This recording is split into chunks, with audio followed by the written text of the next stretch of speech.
Okay, today's episode is for the girl who tells their entire life story in the Target checkout line. Mom, that's literally you. True. Or maybe it used to be me. However, today's episode should have great content.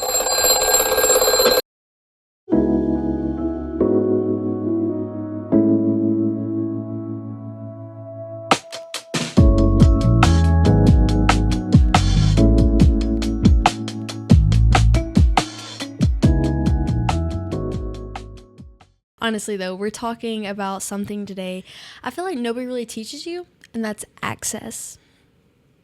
A lot of us confuse access with intimacy. Yeah, that's so real. Like, just because you're hanging around somebody, texting, they're just around you, that doesn't mean that you actually deserve emotional depth. Hey, guys. Welcome back to the Calling Mom podcast. I'm Jaden. And I'm CJ, also known as Mom. Yeah, I feel like nowadays, some of us are emotionally open 24/7 like a convenience store. Oh, absolutely. And I think, social media and everything out there, I think that gives us where we think we have to be open. Yeah. 24/7. But what's the difference between access and intimacy? So I think to define the two of these, I think is the absolute key. Mm-hmm. But access is kind of like proximity, availability. It's about who gets entry into your space, maybe your time, your energy, or maybe just information from you. Intimacy, however, is emotional, maybe even spiritual, and really knowing someone. And I think that means that you're letting someone into your inner world. This intimacy is the side of yourself that you don't let everybody see. Right. Access is you kind of let everybody, especially kind of in the career path that we've chosen. Yeah, exactly. I do think though now, like just like you said, social media is like an oversharing culture. Like that's just what I feel like everybody's into right now. Especially, oh my gosh, y'all. Speaking of oversharing, I saw this clip of this one girl. Like, if we're talking about oversharing, I do not need to know how this girl shaves her legs. It popped up. I know, shocker. I'm so sorry. This is like totally out of left field. I saw a girl like the other day talking about how she shaves her legs or like, and I'm like, I don't need to know this. And then it was like, I don't even remember exactly what the other video was, but I just remember being like, how did I get here and why am I here? Because I don't need to see, like, because we overshare everything. And I feel like because I feel like nowadays you have to overshare everything about your life. And if you don't, it didn't happen, or it's not your life, or you're not actually living it, but you need to share it for everybody, right? Yeah, absolutely. And this is definitely something that your generation is dealing with where I didn't have to. Mm-hmm. So when I was growing up, there wasn't any social media or anything like that. So people that really had access to you or you were intimate with, everybody was in proximity. Yeah. And so I had people that I was acquaintances with. I had people that I was friends with. Right. But then I had people who were, my inner circle people right. that really knew who I am or who I was. Yeah. However, today, everything is out there on social media. Yeah. And so I think people confuse that with that being seen is also being known. Oh, right? Yeah, that's good. That's good. And again, just because, we have a podcast, we've chosen a life in ministry where you're kind of out there for everyone to see. Mm-hmm. I think more so for me, I think people think that they're intimate with me when they're really not. Like I've given you access to me, so I may know you because you shared stuff with me. I may not have that relationship with you where I'm giving it back to you. Yeah, I don't think you're really talking about our podcast. I think when me and you've had that conversation before though, you like when you're mentoring somebody or like when I remember talking to you about like when I was back in Florida being a youth pastor, you were like, just because they're like dumping on you or like telling you what they're going through doesn't mean you have to be doing the same with them. Right. As like, because when you're a leader, but also like it's not like now is the time for them to talk, It doesn't need to be a time for you to just like trauma bonding. You know, I feel like that's a huge thing nowadays, is like trauma bonding. Like, It is so funny that you say that. I hear people say that to me all the time. Yeah. Like, to me, that is a massive buzzword right now. yeah. And so, you know, how like the whole I'm marrying my best friend, or, you know, there are so many kind of buzzwords out there, and trauma bonding is just one that I just keep Yeah. hearing. And I'm like, I think, yeah. I've never had a moment where I've ever wanted to trauma bond with anybody. Because let me tell you what I want to do in my trauma Yeah. is like get out of it. Right. You know, like I don't want to hang out. Yeah. So definitely don't want to make friends while we're doing it. I think I agree completely. I think sometimes during the season of, like, I think this is the first time I've ever, like, had it pertain to me because it happened to me. But everybody now is like, oh, do you know so-and-so? They're divorced. And I'm like, no, I don't, like, immediately join this group of, like, divorced people. So, like, no, I don't know them. But, like, they assume because we share the same trauma that we're, like, connected. I'm just like, no, we're just two separate people, you know? Like, it's great to have those people. I think trauma bonding is, like you said, you want to sit in it. Yeah. But, like, if you're, like, out of it and you, like, want to have a discussion about it, that's healthy, you know. Okay, mature. I actually have a really Yeah. good story. I knew you were gonna go. So I just would not have categorized this as trauma bonding, but I'll tell you how the Holy Spirit works. Right. Okay, so I had a drug problem when I was in college. So 17, I went to college when I was 17. A little bit overwhelming for me. I played collegiate softball. Life was just too much for me to handle. So I developed a drug problem. And it was, and I don't want to just, like, it wasn't heroin or cocaine or anything like that. Like, it was pretty clarify. recreational, you know. Yeah. However, it was a problem. Right. And I can tell you that I was stoned the morning that I got saved that afternoon, and I've never touched it since. Praise So God. the Holy Spirit, I will never call myself an addict, ever. Right. I am healed. I have been set free, Right. and I'm never going to attach the baggage that comes with that I was an addict. Yeah. No, God healed me, and I'm good. Amen. And I have freedom from that. However,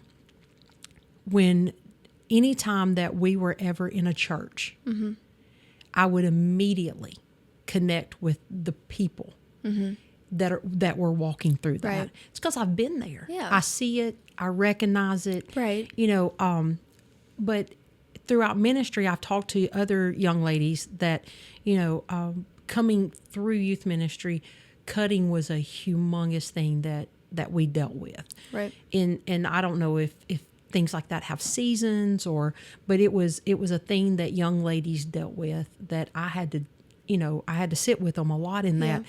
However, when they're out of that and they're on the other side of it, when they're in that situation, they recognize people who are also doing it. They see something in other people that they saw in Right. themselves. And so I don't think it's trauma bonding, because, again, I'm not going to sit there. We're not going to bond over our trauma. Yep. But I'm going to tell you how Jesus brought me out of it, and that Yeah. he gets glory from that. So, but yeah, I mean, I think oversharing, but trauma bonding, that's just a new thing for me. Yeah, no. I also think nowadays it's with, like, influencers and content creators, it's a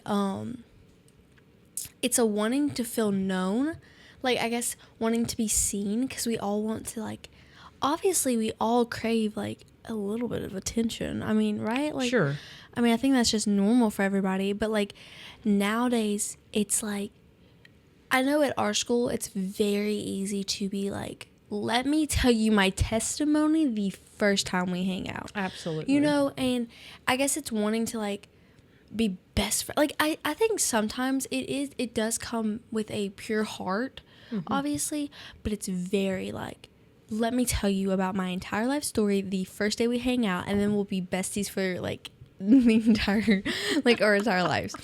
But I think they all lack that, like, you know, wanting to feel known, wanting to be seen. Yeah. But just because someone is around you doesn't mean they're safe for your story. And I think you don't, like, I don't need to share every detail about my life or my past season. You don't need to share your like what you just said. Like, you did have drug problems, but you're like, that's all you said. Like, you didn't have to go into it, but like we saw where you were, and I think Right. that's where people get a little twisted in it, wouldn't you? Yeah, well, I mean, there's always a time and place. Yeah. You know, so there's a time and place when you're going to share your testimony, or when you're going to bond with something. Remember, not many of us ever connect over our mountaintops, Right. right? Our mountaintop experience when life is going good. I mean, Yeah. maybe there are people out there that are like, I don't know, we're billionaires and we travel the world and we just go to Please. Yeah. great islands with crystal blue. I don't know what they do all day long. And maybe they don't. I don't know. However, I kind of doubt it. Yeah. You know, like, I don't really believe that exists. But we really do seem to connect over those kind of low moments. Yeah, And that's where we recognize each other. And you don't really need to be seen when you're on the mountaintop, because you are seen. Right. Where you want to be seen is, my gosh, I'm struggling through this, and how do I get out of it? But you want somebody to say, hey, I see you, I hear you, I know where you've been, I've been there too. Let me walk this path with you. However, with our but again, who are you letting into that moment with you? So not necessarily the person that's receiving the information, but the person that, like, you're really walking through something. Like, you have this, and you don't really know how you have answers. Like, where do I find the answers for this? It's those people. Like, you've got to decide who you're going to be intimate with. Okay, so how do you decipher who earns your story? Like, how do you figure out those people that really get to know who you are and what you've been through? And Well, I think trust builds over time. And then I think you have to watch for consistency over charisma. oh, that's good. I mean, I'm an Enneagram 7, Yeah, right? mom's got some charisma. Like, I love people, and I like people who like people and like to have fun and all that. Right. So a lot of times I don't walk into many pools. I jump in the deep end. Yeah. And so I kind of do that with people around me, and I do it quite easy, you know? So, however, there's this metaphor about a house Okay. that I think we've shared a ton, and I Right. think this is really good. But the house metaphor says that there's people who you let on the porch of your home. Right. There's people you let in the living room. There's people you let in the kitchen. Right. And then there's people you let in the bedroom. Right. You know? Yeah. And I think that is, so wise, because it can kind of, like, when you meet somebody, I think you should always kind of be interviewing them. Like, Yeah. okay, we just saw each other at the bistro. We shared a couple of words. We're cool. Let's go. Yeah. Do you know what I'm saying? Right. And then there's people like, okay, wait a minute. There was a little bit of a connection. Like, Yep. but are we, like, you hanging out on the porch, or are you going to get to eat? You gonna sit on the swing with me? Right. Are we going to eat in the kitchen? No, in the living room. Or the living room, or are we gonna break bread in the kitchen? Yeah. And so I think that builds over time, Right. which again, for somebody like me, is like, that's hard, because I want to jump in the deep end, Right. you know, and I want to go there with people, and I care about people, and so a lot of times you have to protect that part Yeah. of. I think that's really cool. Like, when I first started hanging out with my friends, obviously, I didn't know them beforehand, and I remember with Haley and Layla, this is how I met them. Haley and I worked together, so we were work friends. You know, we were work buddies, Right. and so that's my porch. Like, hey, I'll hang with you. I don't know if I'll hang with you outside of work right now, Right. but like, yeah, we're work buddies. Well, then I remember she asked me to go on a hike, which I don't hike, guys. No, but now I do. But then I was like, okay. And then during that trip, it was an hour road trip to get where we were hiking at. But then she became like living room. And then I was like, oh, wait a minute. She's coming into my home. Like, I literally, as it played out, like, as that was like months and months ago. But now, like, I know she's part of like the bedroom. That sounds so weird saying that. But like, I know, like, I could tell her pretty much anything, you Yeah. know, like, she's the, if I'm crying about something stupid, I feel like I could go to her, you know, and I think she's become one of those friends. And now I understand my core four. Mom used to say, show me your friends and I'll show you your future. And me and Haven have lived by that since middle school. I mean, since we were young. That has been like Mom's quote. She used to hang it in her office and in her teaching room, like, just show me your friends and I'll show you your future. And I think, honestly, we forget to do that sometimes. I think we just hang out with who we think is cool nowadays and who we like vibe with, and we just want to overshare, but like we're not really looking at like the heart posture of where they're at, you know. And I think that's some things that we're like letting slip through. Right. And I think we should be kind to everybody. Obviously, this is not me saying like you should be buttholes. Like, you know, this is me saying like everyone gets kindness, right? Very few. Yeah. So the porch is kind of like a start with a healthy default. Yeah. You know, this means, are they kind, friendly? Are they open? Can you have a good conversation with them? Right. You know, are you vibing with them? Like, this is somebody you're like, I mean, I could go grab a coffee with. Yeah. You know, we have some, you know, we laugh. You know, like we're together, we laugh. We talk about life updates, kind of share like, hey, went and played pickleball this weekend. It was great, you know. And then there's that step 2, which is kind of your living room people, which is what you were talking about. You went on a hike with them. This is like emotional safety over time. Yeah. Okay. So there's a little bit of chemistry. We can have a little bit of fun together. You're seeing it work. How quickly do you click on things? You know, you share a lot of the same beliefs and thoughts. Yeah. You know, and then you just find a desire that you want to get to know them more. I agree. I think what like how my brain goes to it is like, would we watch the same movies? Okay. Like that's kind of how because the living room is where you watch movies, you talk about TV shows. That's like, good. You know, like little things like that, like basic things. You click, like you were saying. Yeah. Okay, maybe the next layer, so you're talking like kitchen, Right. you know, is more of a like a little bit more layers to this one, but you know, you can share a struggle, you know, like a little minor struggle. Can you pray for me? Yeah, a little insecurity. Yeah. Like, hey, I'm walking through something really tough. Something's really disappointing me. So your conversations can be a little bit deeper. Right. And so these are people, you know, for us as a family, you know, we love to sit around the kitchen table. We play high-low or buffalo. Yep. Right? Yep. I mean, that's a fun game because we're a unique family. We're with, you know, we all our lives revolve around the same place outside of home and work. Right. Like, I mean, home life is home life and it's all the Pates. Right. At the same time, we all work at the same place, so we have a lot of the same coworkers or you know, events going on and all that kind of stuff. So we have to come home and say, you know, hey, high-low buffalo. You know, if you've never played that, it's the highlight of your day, the low moment of your day, and then like buffalo is just absolutely random. Yeah. Like what was something that you just did not expect that you see, and it's just kind of fun. But you know, who are those people who can kind of handle that small intimacy? You know, I think is kitchen people. But the bedroom is like the one that only few people get that kind of intimacy. Right. You know, these people will be, you know, this is normal. This is healthy. Yeah. You don't feel cold or guarded. You don't feel judged. Yeah. I feel like that's a big one. Like, But most people, you know, but only few people will be the bedroom people. Yep. I think you and Haven, as you've gotten to be adults, are bedroom people for me.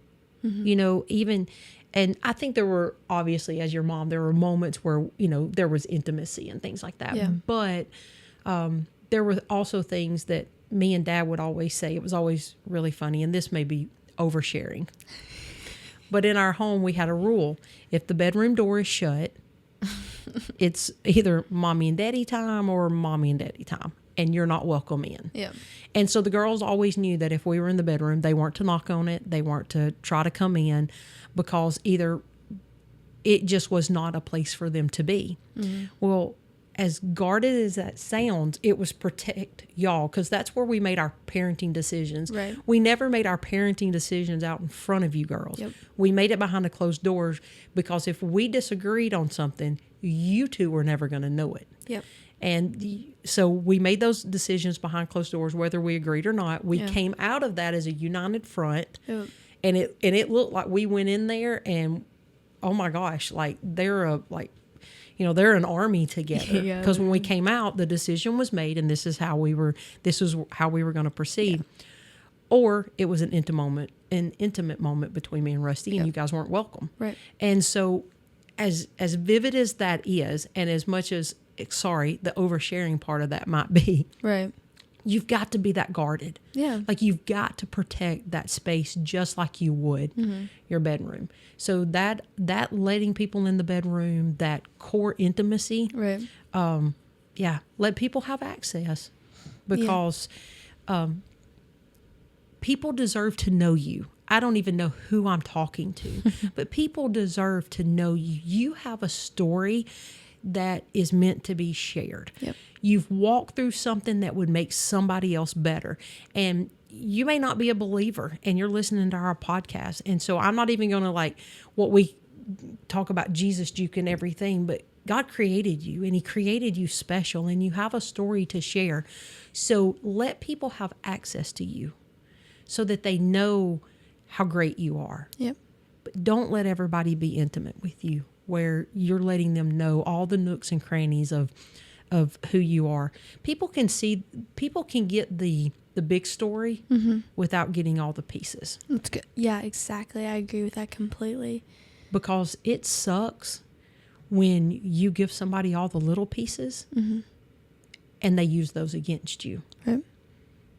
So, that one's happened to me twice in my lifetime. That have hurt me massively bad. That I've let two ladies in. But one happened several years ago. We were pastoring the church, and there was this lady, and looking back on, so this is hindsight, because I think probably everybody wants to, we've kind of went over it, but how do you really know how do you really judge that moment in your life of who is this person? Well, going back to the front porch and all that, she should have been a porch person. She should have been, I don't even know looking back if she ever should have been even a living room person. However, I invite pretty much everybody I know into the living room, because I do want people to have access. But we shared a lot of the same spaces, church, work, children. There were so many people around, and I let this woman have intimate access. Hindsight, she wasn't like anybody that I had ever let have that kind of access before. And to be honest, it destroyed me for quite some time, because she used things that I thought were a safe space to share, and she used those against me in spaces with my boss, or the person that I guess could have fired me. People that I was really good or friends with, that I thought I had, she would tell them things that I never said. Just make up things, but she knew enough about me to use language that I would use. It was I've never been so manipulated in my life, and looking back on it, I've come. It helps me to see things better now, but I was taken such advantage of in that relationship, but it really destroyed my confidence around it. I really think I became insecure. I had a fear of letting other people in. So there was all this stuff. Well, looking back, she wasn't like anybody that I'd ever been friends with before, because I have always been so guarded with my friendships. Well, I have this one friend, and she is my ride or die. Her name's Heather. And Heather's that person, I could go months without talking to Heather, and we pick up, we're just that, that good of friends. But Heather I really could tell Heather everything. She doesn't judge me. She doesn't hold it against me. However, she's always honest with me.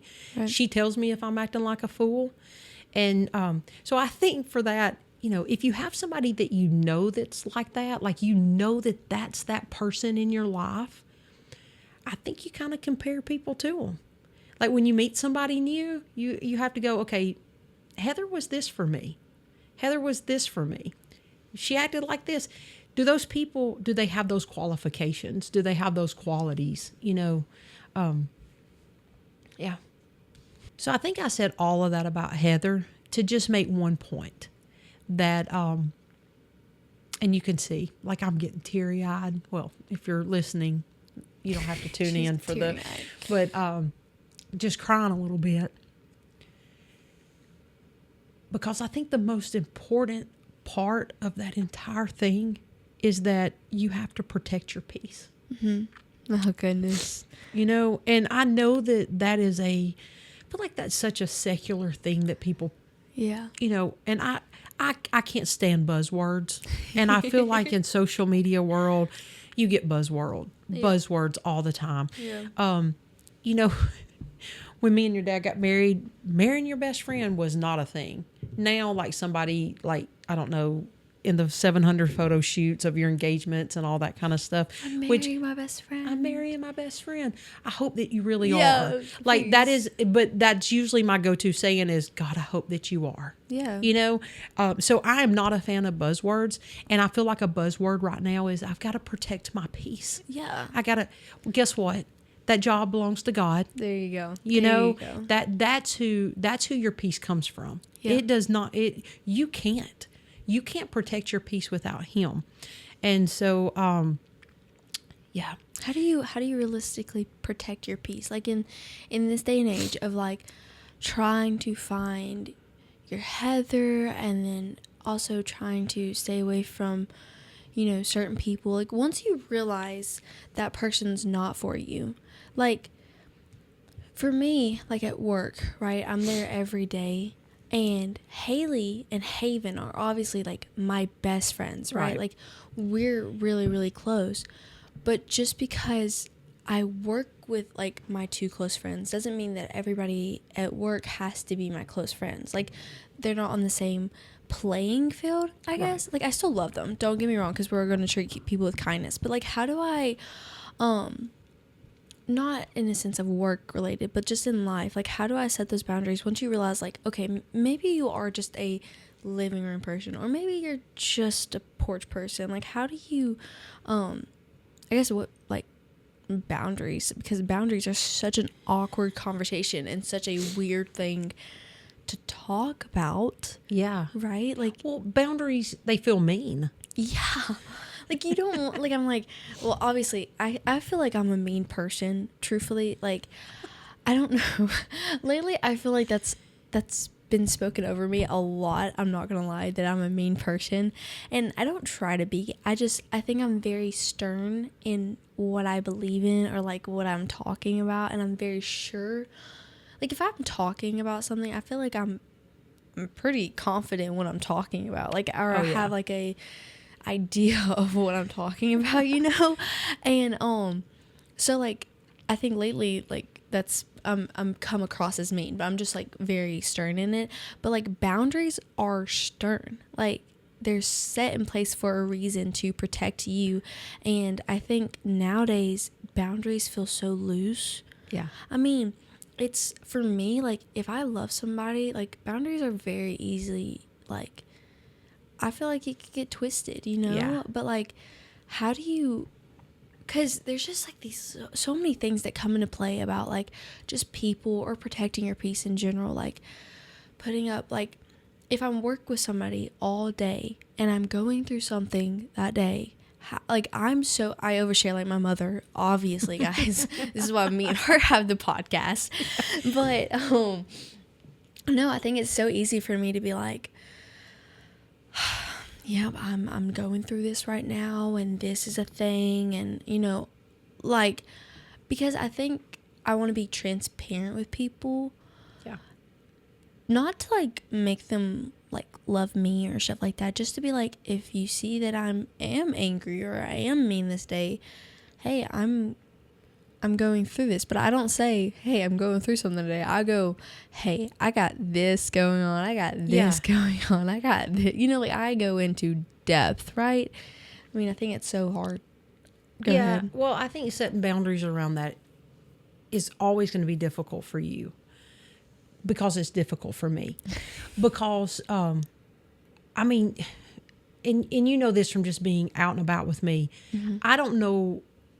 I know what it is, but for the sake of acting like I don't, people randomly come up to me. Yeah. And will just tell me everything. Right. I literally feel like I walk around with a sign that says, overshare, please.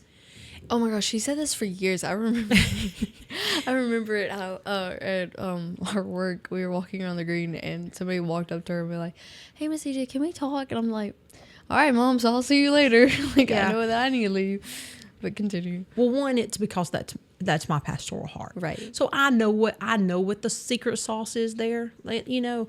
But however, it happens to me at weird places too. It really does happen to me at Target or the farmer's market. Like people just come up and we'll talk. We make a connection, and the next thing you know, like they're just telling me their entire life story, and I'm like, I'm here for it. But the problem is I've got to realize that I'm giving those people access to me doesn't mean that I have to give my intimacy to them. Mm-hmm. So they may be in a conversation with me that's very intimate because they're unloading on me. Yeah. And I can give them prayer. I can give them wisdom. I can give them guidance. Right. I don't always have to give them my story. Yeah. And it's hard for people that you work with. Yeah. Because people that you work with, you spend I spend more waking hours at my job than I do at home with your father at night. Right. And so, oh gosh, this is when I wish Rusty Pate was in the building. I don't remember what author it is, but I want to say, I hope I'm not giving credit to the wrong person. I think it's Andy Stanley. Oh goodness. I know. I don't know why I'm thinking that, but he talks about like where do you give your best? Do you give your best at work, or do you give your best to your family at home? Right. You know, and so, and that's setting up boundaries. Yeah. But it's hard when you work with people, you know, 8 hours a day, and then you come home and you're wore out, you're exhausted, you're not really spending time. But when you're at work, I mean, those people are 8 to 5 or whatever, you're 9 to 5, 8 to 4, whenever it is that I work. I mean, that's the time where I'm probably the most chatty. Mm-hmm. You know, I'm getting work done. Yep. I probably am more frustrated at work than I am at home. Yep. However, there's so many emotions that I go through during the day because I love my job. I love where I work. So a lot of times, if I'm out, you know, people are like, hey, why are you out? Is everything okay? Mm-hmm. And then you're like, no. This is right. And so you almost kind of get sucked in to oversharing in a place where you're like, dang, I should have had some boundaries there. Well, okay, I follow this girl on, oh goodness, I think it's TikTok. Anyways, she has a multiple social media. She's sometimes on a panel, and she loves the Lord like nobody's business. Like she is a God-fearing woman, and I remember her talking about boundaries. She was talking about boundaries, right? But in a relationship sense. But I guess all relationships are all relationships. Anyways, but she said that it's normally the fear of disappointing people. Oh yeah. Right? But she said it's letting people misunderstand you. Like it doesn't matter what they think about you, you know. You don't need everybody to understand you for your boundaries to be valid.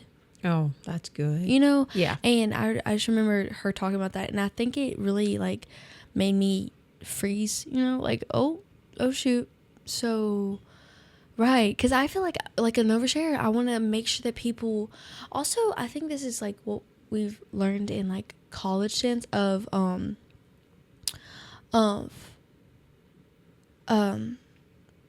in college we learned like if you're a leader, you kind of have to make sure that everybody knows where you're going.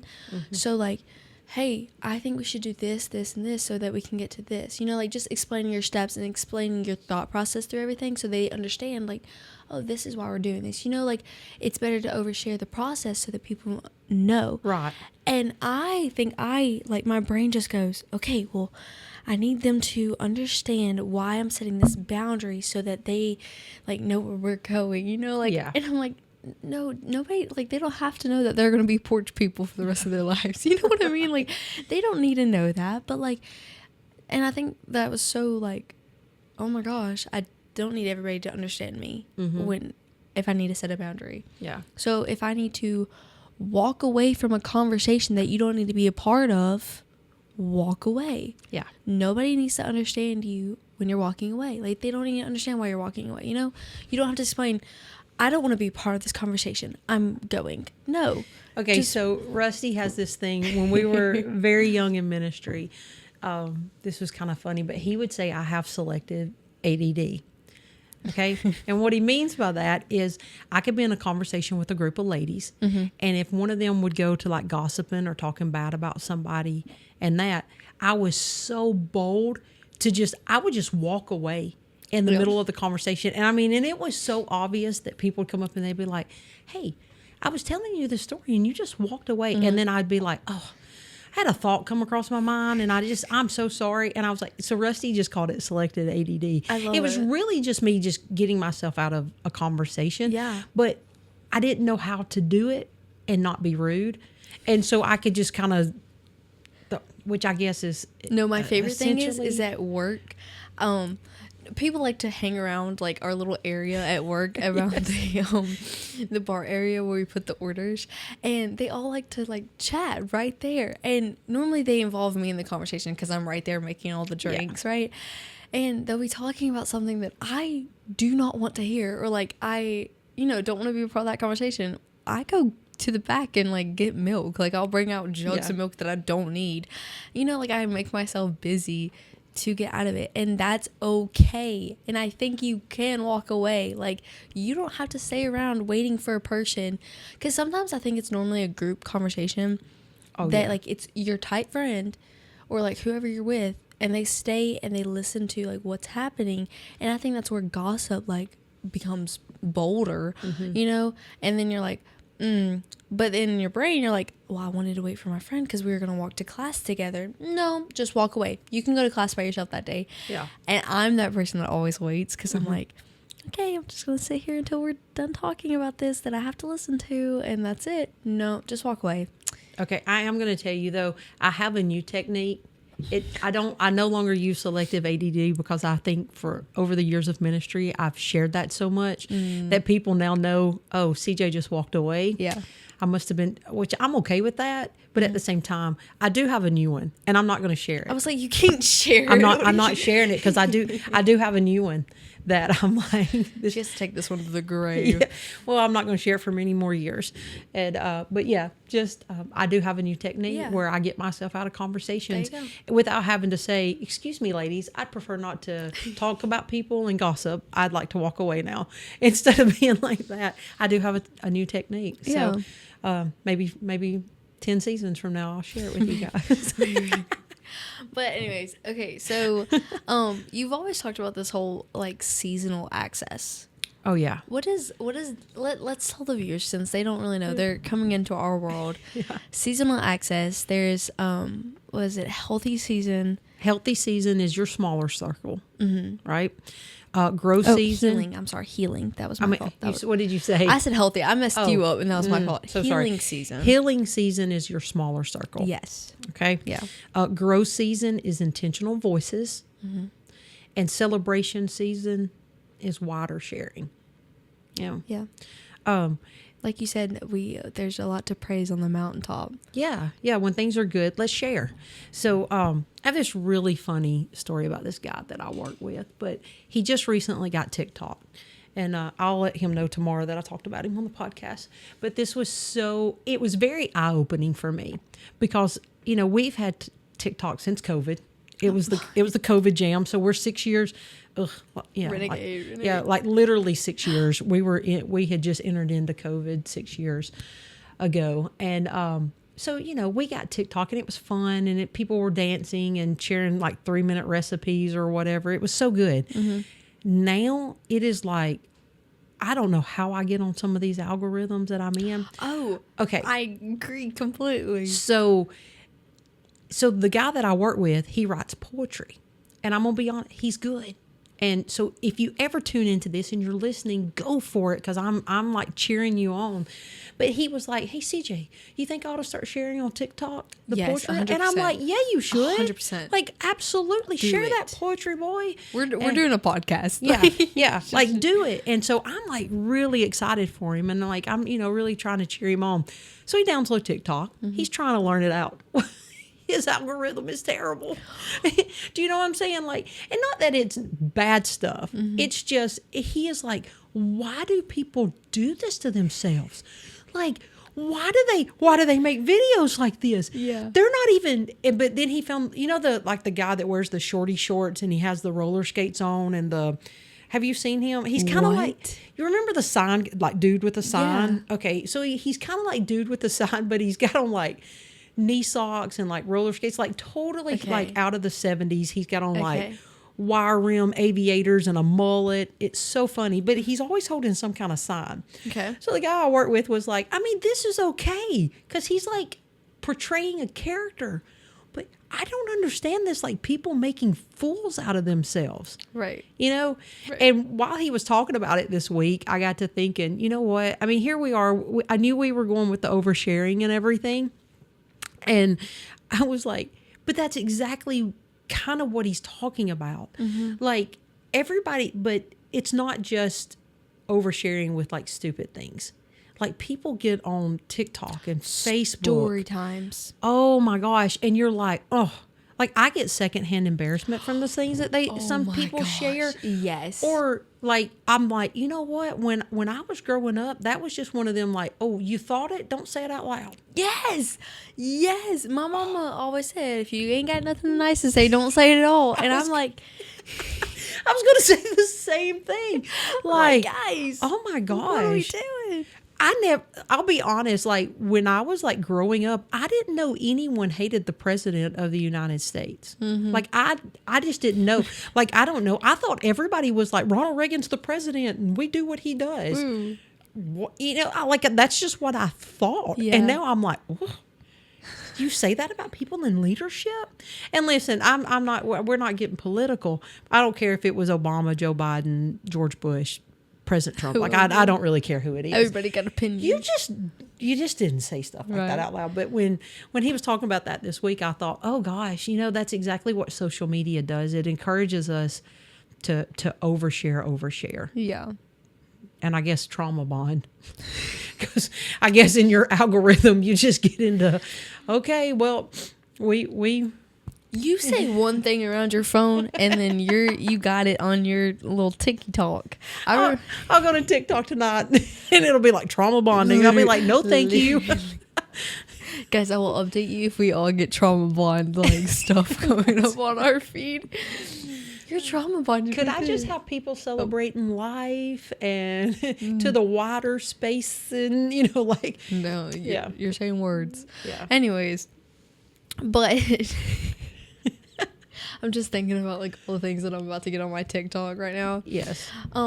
Back to the seasons though. Yeah. I think the healing season is so needed. I think with everything that we've walked through last year, obviously, like I don't want to stay on this way too long, but like everybody knew, obviously, it was hey, like Jaden's going through this, right? But for smaller circles, like only 4 people really like truly knew what I was going through. My therapist, my parents, and Haven. Like, let's be honest, and I think it needs to stay like that, because I think if you go telling other people's voices and advices will affect the way you think. Right. I think the best thing about having those like 4 people, it was really 4 people. It was very small voices. Like, it wasn't everybody telling you what to do, or like, oh, you should hate him, oh, you should forgive him, oh, you should do this. You know, it was literally, how are you? Like, because I knew how to be, I was I was very cautious of who I shared with that, because it's intimacy over access. Yeah. And I only gave certain people that intimacy of like, Jaden's not doing good, Jaden's really bad, and they sat there and listened. And like, because of the way that I viewed them, like they were my bedroom people, like because of that, it gave me access to heal and get healthy, right? Well, in your growth season, I feel like now I'm finally in that growth season of where I'm at, and now I want more mentoring or like cheering me on people, you know, like who be like, okay, Jaden, go for it, like you got this, what's stopping you, you know? I like, now my best friends are like, you should go for it, just do it. And I'm like, what? And they're like, no, Jaden, just go for it, you know? And I think because I'm trying to grow and I'm trying to learn and I'm enjoying the season, there's more people speaking into it, but being very intentional of like, they're not gonna steer me down the wrong path and be like, go jump off a cliff, you know? Like, they're not doing that, but they're very intentional of like, hey, you should do this, like you're passionate about it, go for it, you know? And then like, obviously our podcast, it's a celebration season, you know, things like that, things that deserve to be celebrated because you deserve to be celebrated. Go tell people, like, we live in this world. This is what I would love to share on Instagram. Like, I went to the beach, I'm gonna go share, that's a celebration, you know, things like that, like little things. I think that's right. Like, would you agree? Yeah, I think I'm not going to share my trauma on Facebook. That's a celebration. Yeah. Like I'm not going to, and I think that that's the biggest thing that we, if we're setting boundaries, I think that's where we need to start is we're not doing that, but we're celebrating. So yes, your Instagram post, like, because Instagram is supposed to be the highlight reel. Yes, let's bring back. Yeah. You know, like it's supposed to be like I don't want to get on yours and like look at gloomy stuff. Like I need like let's see what you are doing in life and all of this. But you know, just your heart is valuable, you know, and so you have to protect it. I will tell you this, and this may be my mom advice for the day, but no one else is going to protect it. You have to protect it.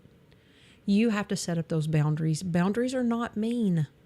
I think we've already said that today, but boundaries aren't mean. Boundaries are protection for you. And it's okay to have porch people. It's okay to just have people that you have fun with. But it is not okay that you let all of those people in to those moments. And even walking through what you went through, there were things that I shared because, again, everybody knew. Everybody knew. But I also didn't let everybody pray for us. Oh. You know, there were a lot of people who would come to us and be like, well, what can I be praying for you for? What can I be praying for you for? And I'd be like, just pray for healing. Yeah. If you got that answer, it was because you weren't getting in my intimate spaces. You weren't getting, hey, last night sucked. Yep. You know, and even with that, I think there were some times through your situation that I let my walls down. Do you know? I think that there was, because it happened in a season because, and I know we're getting to the end to wrap up, but moving to Birmingham has been a little bit of a difficult transition for me because my people in Tuscaloosa were my people. Yeah. And, you know, I had my Danas and my Heathers and those people that I literally, you know, Anna Claire that I really could go there with. When we moved to Birmingham, I walked out of those.